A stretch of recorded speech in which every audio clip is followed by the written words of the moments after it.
Well, hello to all you miniatures enthusiasts on the interwebs. It is Monday again. You know what that means. It's time for me to ramble about miniatures. And we have a bunch of dudes here. This is my finished pile for this week. All 1, 2, 3, 4, 5, 6, 7 minis. Which is an improvement. It's not 10 or 15 like I've managed some weeks, but you know, considering 2 weeks ago I'd had 1 and last week I had 2 finished, 7 is an improvement. So these are all Metal Reaper figures, and well, we could start. We have a couple of lizard people here. Just, you know. Then we have some cave people.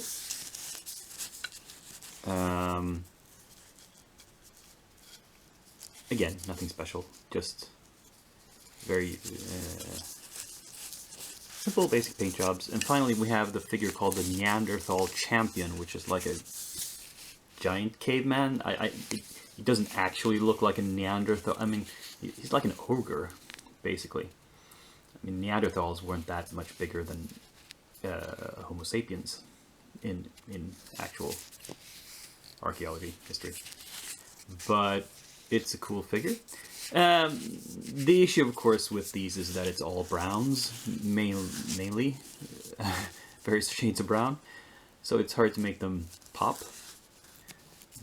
without being completely unrealistic. But I've added, you know, a few tiny splashes of color, like green feathers here, for example, or a red bottle or jars here. Some earthware maybe. And yeah, so I'm really getting back into the swing of things now. I think I'm starting to pick up the pace in my painting, and I'm happy about that. So let's move on to works in progress and see how far I got with them. I mean, 7 is better than 2, and yeah, my ambition was to land at maybe 10. I wanted to finish the pirates, but I don't know. When I sat down to paint, I just couldn't feel inspired by them. So I've been working more on the tribesmen and the orcs instead, which has not led to anything getting finished, but you know, more stuff getting a little paint on it. But you know, sometimes a project isn't speaking to me at the moment, and I have to put it on the back burner for a while. It seems these pirates are like that, but eventually I'll come around and figure out what I want to do with them. But you know, at the moment, it's looking like the tribesmen are really what I'm working the most on next. That's what I'm feeling at the moment. So the last prep for this week is a little more complicated. We have this undead crab, and it's sort of complicated because the top of it has holes in it, so you can see the innards here where it's eaten a dude, and the skeleton is there still. So what I've done is not assemble it fully, and I painted the insides, and for good measure the inside of the top as well, even though nobody's ever going to see that. It just took a few minutes, and just for completeness sake, I mean, maybe if you look at the right angle you can see a little bit of it. I don't know. Anyway, so what I'm going to do now is glue everything together. We have the claws here as well, and some sort of tail thing. I have no idea what these are. And I've prepped a base here for it.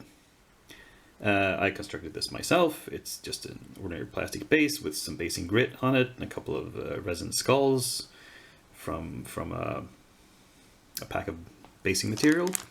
And he's gonna like stand on this, and we have claws as well.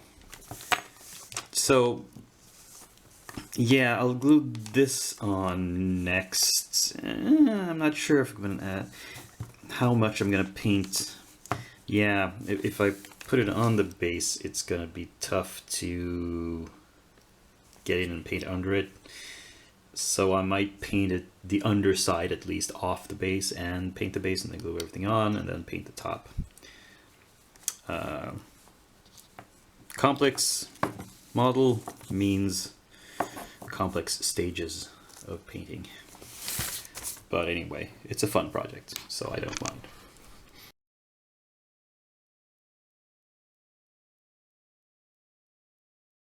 The thing that's increased my purchase total this week is that a Kickstarter arrived. It's the Die Hard Miniatures Kickstarter for Wizards and Familiars, and it's 30 models. I have been through this.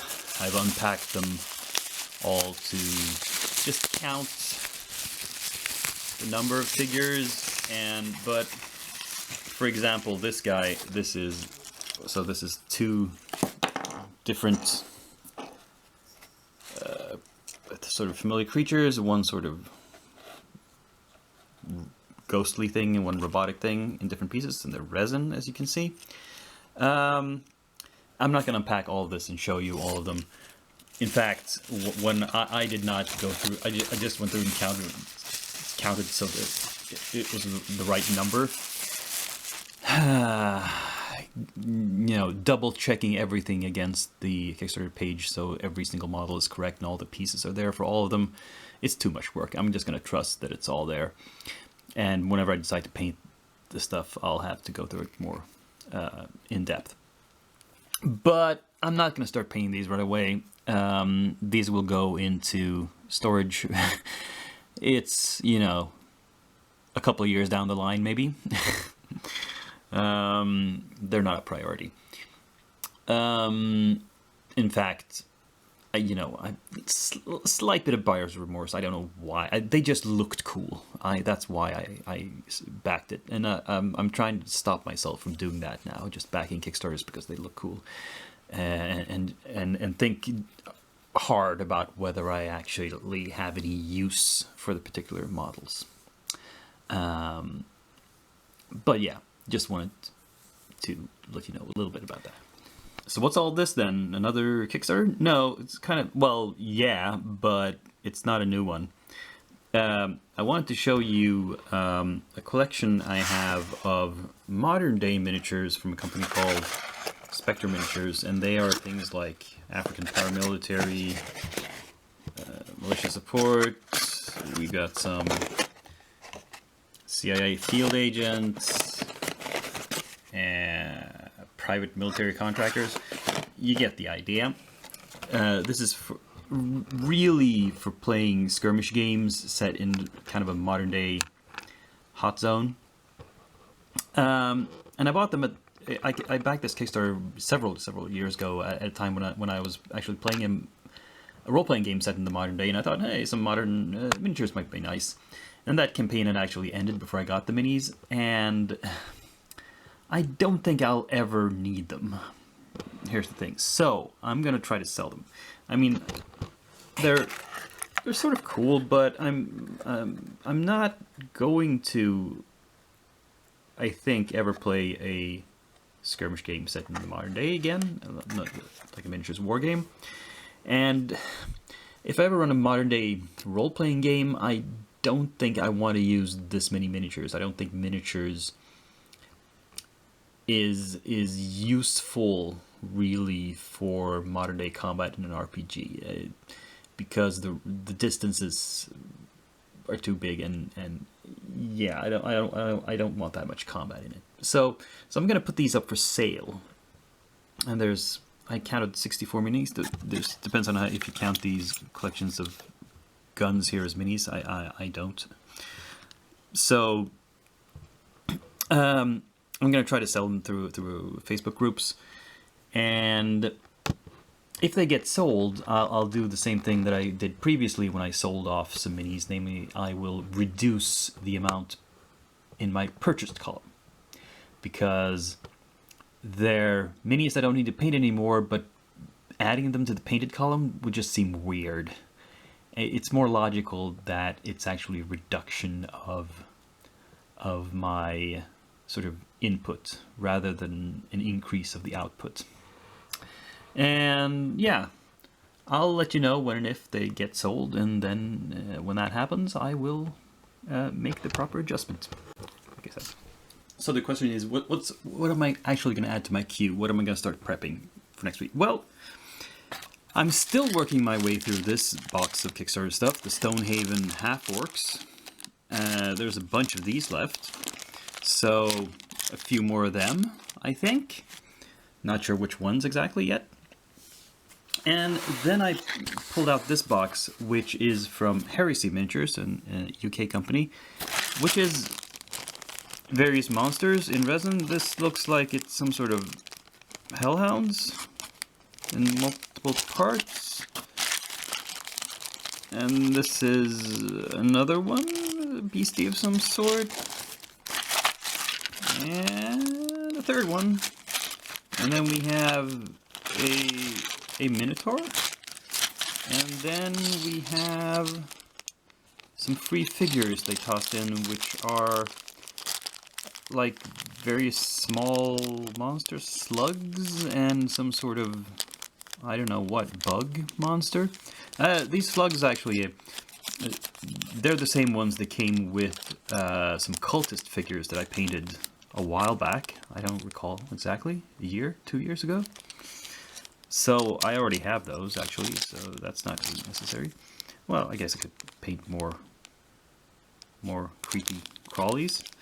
But, you know, I think these devil dogs, or hellhounds, or whatever they're supposed to be, will be my #1 priority. I think this is going to take a while to figure out how to puzzle these together.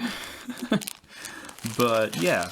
Those, maybe the Minotaur, and some of the half-orcs. I think that's going to be enough. You'll just have to check back next week to see what they actually look like, assembled and prepped, and the like, if I manage to get them together. So that was it for this week. Please give me a thumbs up if you followed me this far. And be back next week for another Monday of Rambling About Miniatures. Same day of the week, same channel, same document. Right now, I'm signing off.